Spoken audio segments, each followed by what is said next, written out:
It's always kind of fun to work with someone like Poe because, for one thing, his voice feels so distinct as a reader through his narrators. His narrators feel like they are reaching out to you and grabbing your lapels because they have to tell you something very important.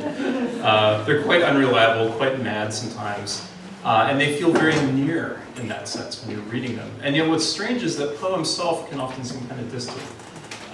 It might just be by virtue of the reputation that he has, the sort of sheer magnitude of fame that built up around his work, particularly after he died.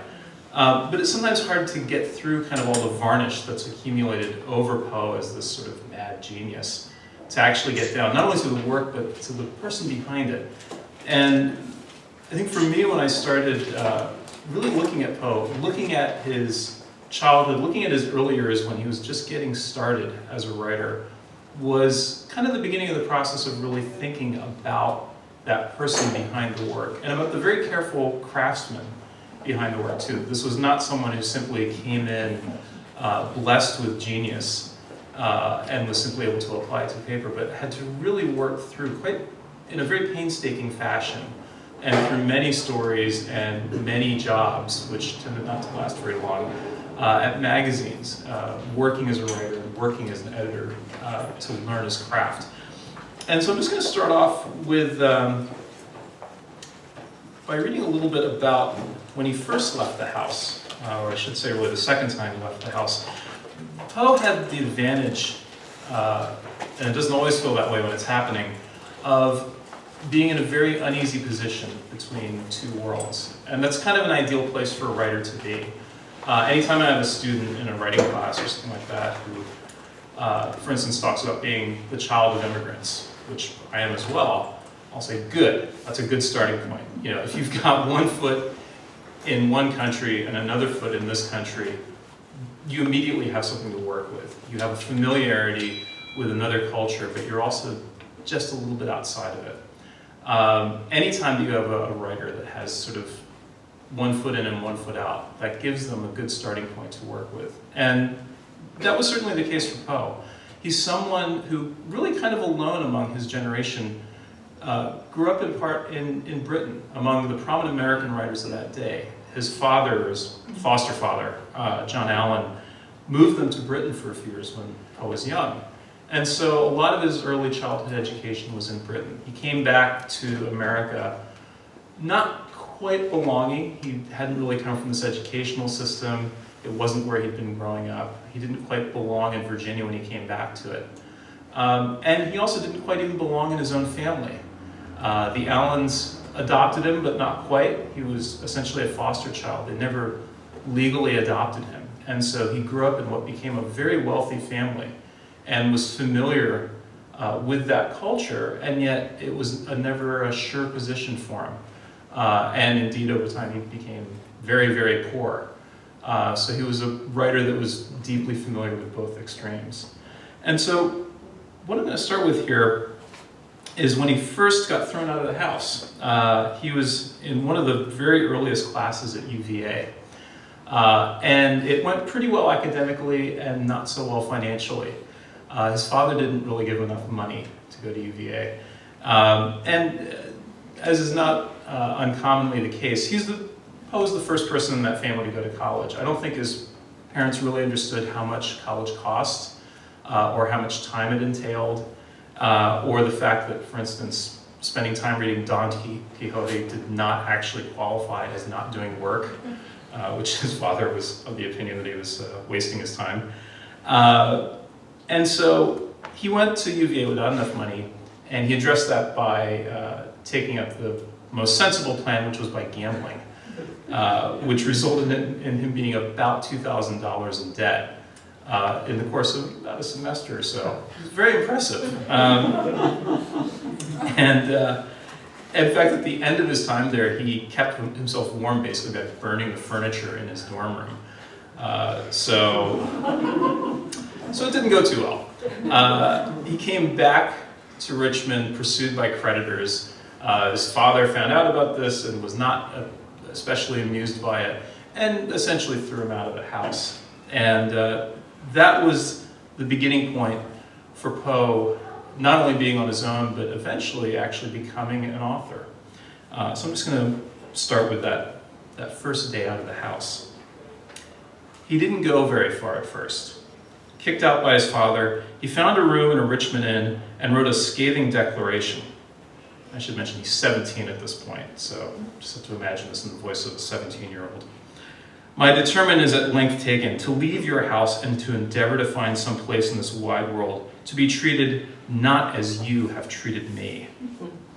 But one day later, out of food and money, a second letter by the scorned boy turned heartrending. I am in the greatest necessity, not having tasted food since yesterday morning. I have nowhere to sleep at night, and I roam about the streets. I am nearly exhausted. At the end of the letter is a single ragged and unpunctuated line of postscript. I have not 1 cent in the world to provide any food. And then, just like that, Edgar Allan Poe disappeared. I'm thinking Edgar has gone to sea to seek his own fortune, John Allen noted offhandedly a week later, sounding remarkably unconcerned. Yet that spring, Peter Pease, a Virginian visiting the docks of Boston, recognized a curiously familiar face in a shabbily dressed warehouse clerk named Henri. Edgar, Pease innocently hailed, and the clerk frantically pushed him into an alleyway. Poe begged him not to speak his name aloud, a relative recalled, giving for his reason that, quote, he had left home to seek his fortune, and until he hit it hard, he preferred to remain incognito. Fortune had thus far eluded him. Henri was cheated out of his pay by his warehouse boss. After then, he landed a job as a commodities reporter at a Boston newspaper, and the firm collapsed along with his paycheck. Spurned by his foster family, Poe found some solace in recalling his scattered siblings and his old love of poetry. He'd only ever had a few meetings with his older brother, Henry Poe, whose career as a sailor and aspiring poet seemed curiously yoked to his own. That January, Henry published his first poems in the Saturday Evening Post, and their kid sister, Rosalie, had written some poems too. For this brief moment in 1827, the 3 children of David and Eliza Poe, you were united again in poetry. But broke, despairing, and his landlady ready to throw him out, facing homelessness and oblivion at 18, a sheaf of poems became Edgar's last chance at leaving any earthly trace. With the little money he had, the self-styled Henri found an aspiring local printer as young as himself and commissioned about 50 copies of a slim, anonymous volume that looked to be his first and last work, Tamerlane and Other Poems, by a Bostonian. An obscure 40-page chapbook, Tamerlane almost begged to be overlooked, a judgment at first glance endorsed by the author himself. The greater part of the poems which comprise this little volume were written in the year 1821 to 22, when the author had not completed his 14th year, the still anonymous poet announced in the brief preface, by way of excusing the verses. Biographers often assume, on no particular grounds, that Poe's anonymity and the claim of juvenilia were to distance himself from criticism of the poems, which is a curious belief given Poe's lifelong immodesty about his talents. In fact, the evidence of Poe's own word and those of his Richmond contemporaries was that that was about the age when he was trying to get published. The poems he brought to Boston may have been much revised or altogether new, but they were the fulfillment of a dream he'd had since he was 12. That, by the way, was the first age that one of his school teachers actually approached Poe's father and said, your son has a volume of poems and he'd like to take them to a printer. And his father decided not to because he thought it would inflate Edgar's ego. And his recourse to a pseudonym is easily explained. He was dodging creditors. It took another 6 years for federal law to ban the use of debtors' prisons, and revealing himself on a title page would expose Poe to far greater dangers than bad reviews. So what happened, by the way, right after that was that the volume came out and pretty much sank without a trace. Poe signed up for the Army under another assumed name. And about the same time, his older brother, Henry, was actually still contributing poems to periodicals around Baltimore. And one of the things I noticed when I looked up the the North American Review, which was the publication that this stuff was being published in, not the later, better-known publication. It was a publication that lasted like a year in Baltimore and then collapsed. And it's almost impossible to find copies now. But if you track those copies down and read the contributions by Henry Poe, a couple of odd things turn up. One of which is, and this was already known to Poe biographers, that some of Edgar's poems turn up under Henry's name. And there's probably a fairly simple explanation for that, which is that if Edgar wanted to print anything under any kind of name at all, it couldn't be under his because he was hiding from his creditors. They had actually, one of them had even come up to Boston trying to find him because he was still in an awful lot of debt. And by the way, the report he had kind of circulated, or at least that came back to Richmond, was that he couldn't be found because he had run off to join the Greek Revolution. So there were actually people leaving Boston at that point to do it, so it was a good cover story. But he was still in the US, he was writing, he was still trying to break into print. And it seems at least some of his stuff broke into print that way through his brother's byline. But what was odd was that when I started reading some of these other pieces under his brother's name, they sounded an awful lot like Edgar. There were prose pieces that had never been particularly attributed to him.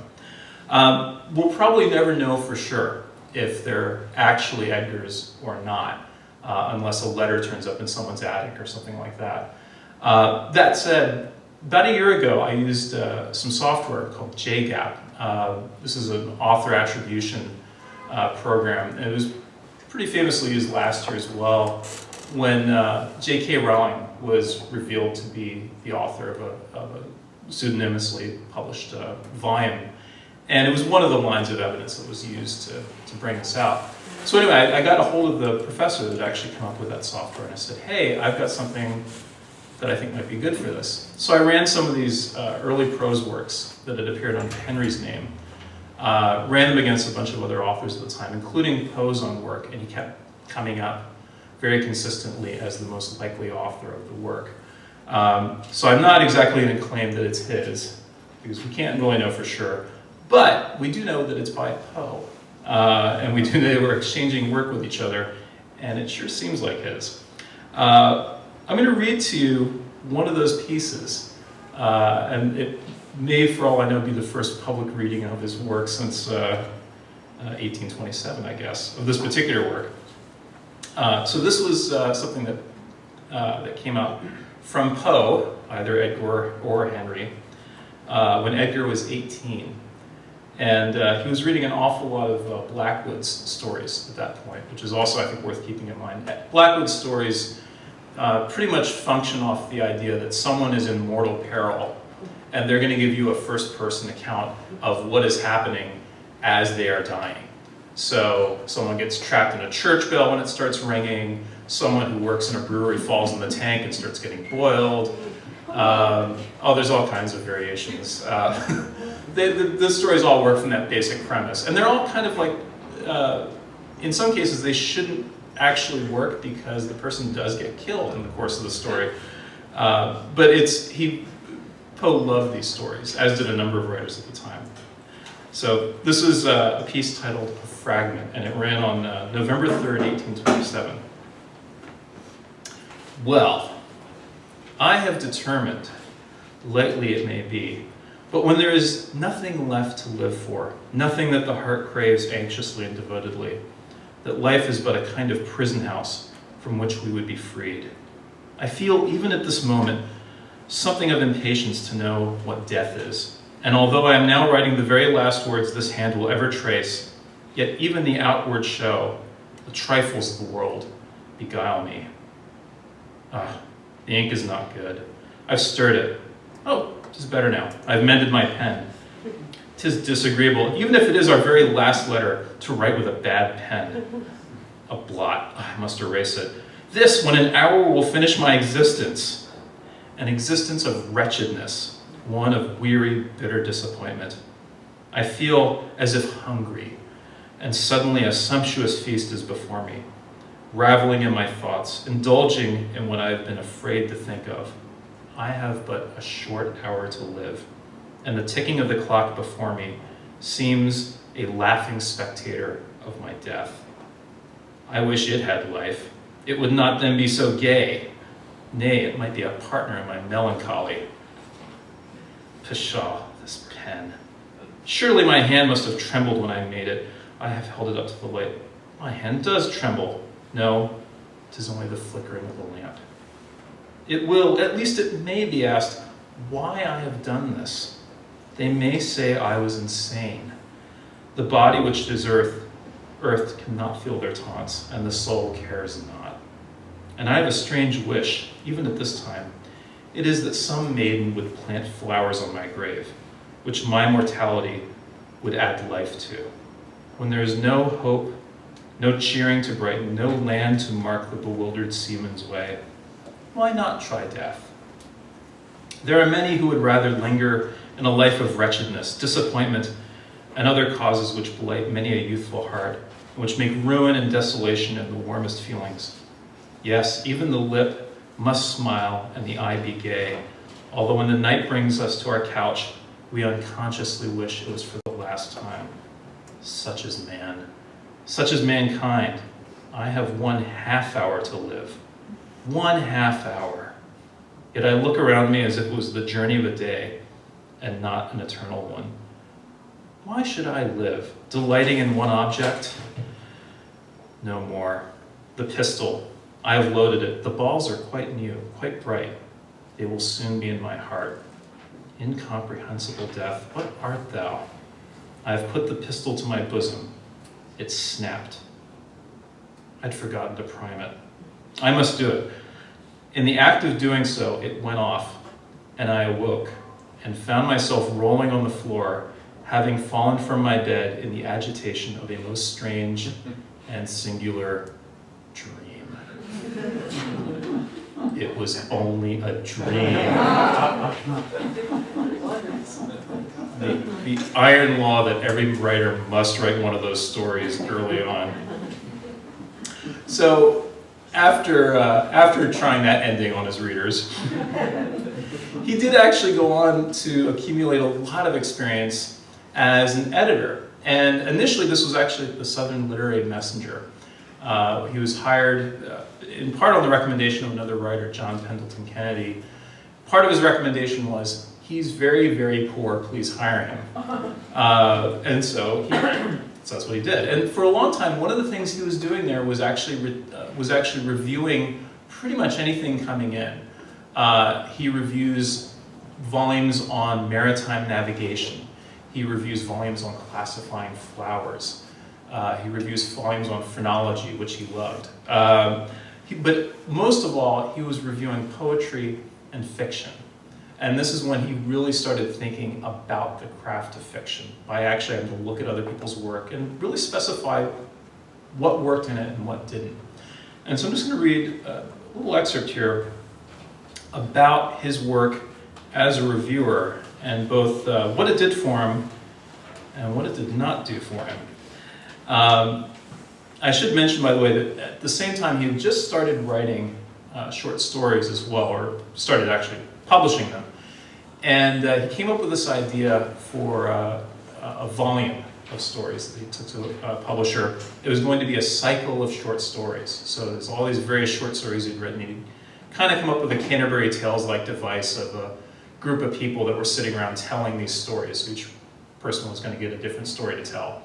And he tried to sell the publisher on this, and the publisher was not really having it.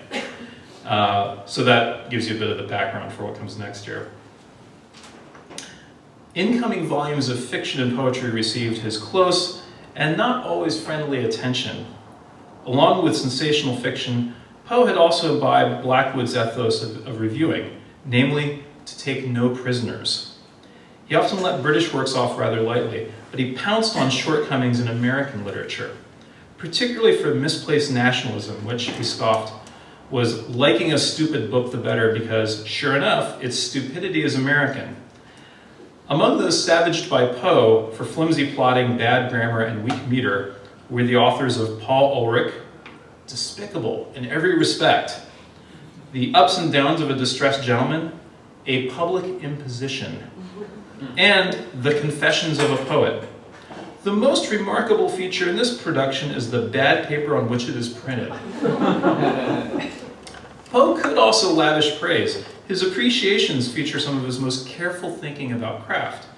In a generally positive review of Robert Byrd's satirical identity-shifting novel Shepherd Lee, which really is a crazy novel and it's worth checking out, Poe explained that a fantastical narrator must speak, and this is his words, as if the author were firmly impressed with the truth, yet astonished with the immensity of the wonders he relates, and for which professedly he neither claims nor anticipates credence.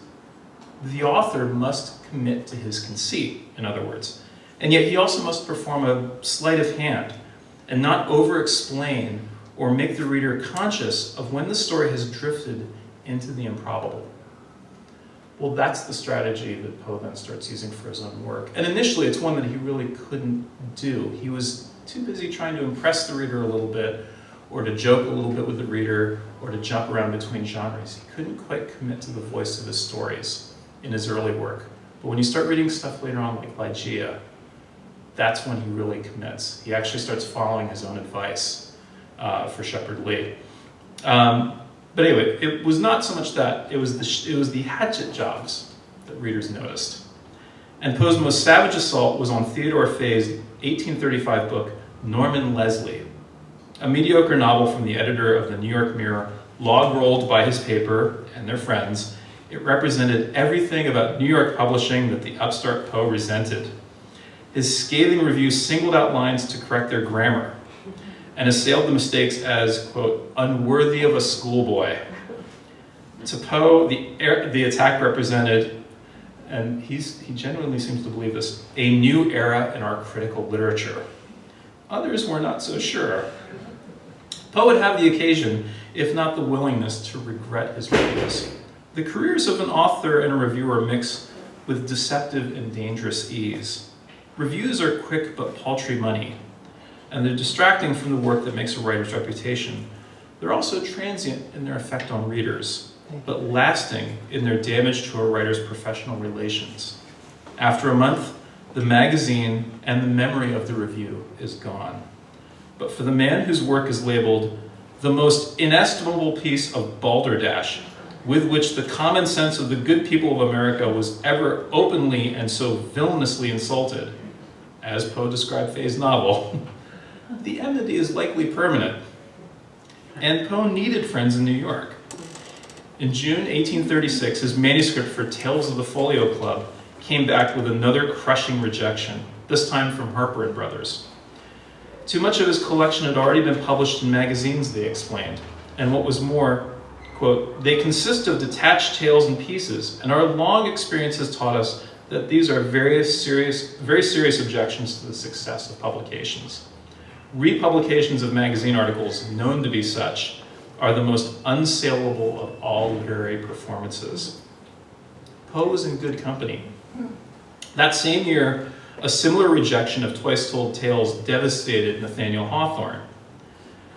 But what is striking is that authors receive precisely the same rejections from publishers even today. Short fiction sells poorly, and is an extravagance barely tolerated even in established writers. Editors are not fooled, if they ever were, by the transparent device of pawning off a collection as a singular work by contriving to frame the stories together. And an unsuccessful first work at a major publisher, then as now, is often quietly deemed the death of a career, if not of the authors, then of the editor who knowingly buys a second work from them. Poe refused to believe this at first, and he tried unsuccessfully to sell his collection to another publisher. But by the end of 1836, the hard truth of the Harper's rejection was obvious. His career as an author was at a dead end. What's interesting about Poe and his early work is he had such a difficult time getting it published in book form. And I think that's actually what kept him from being recognized to a greater degree in his own lifetime. That and the fact that he would attack other writers and editors, that didn't help either.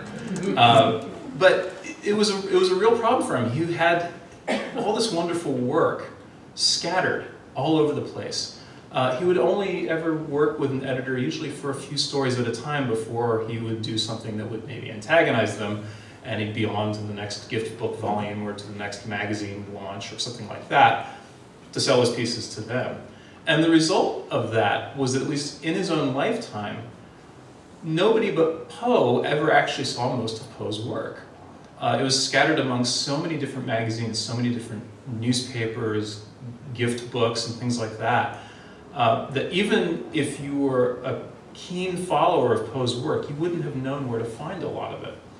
And James Russell Lowe later on made a wonderful comment along these lines about this. He was actually talking about Poe's criticism, but it's true really for all of Poe's work, which was that he said Poe has left his, has carved out these great blocks of material, and he's carved out enough of them to build a pyramid, but he's left them in all these different quarries, so that the pyramid never got built, basically. And in fact, it was dying that finally made his reputation, because then someone finally put together a true collected set of his works.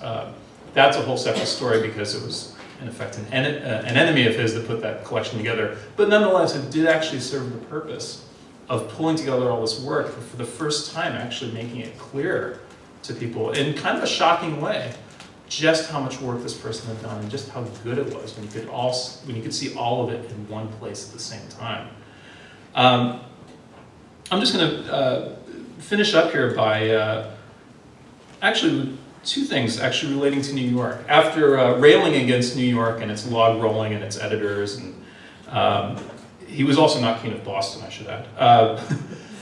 He finally moved here because he realized he really had to come to New York if he was going to try to make something of his career as an author. And one of the wonderful things actually about reading through his work was actually reading through his letters. If you ever get a chance, there's a reference volume that was put out decades ago now called the Poe Log. And it's basically, it's sort of like a dossier. It's just this collection of excerpts from letters, from random little editorial and kind of hack writing jobs he was doing at the time, as well as things like the Telltale Heart. You see them all in context. It's basically a giant pile of documents. But it's, in a way, almost the closest you get to a sense of the day-to-day life of this person.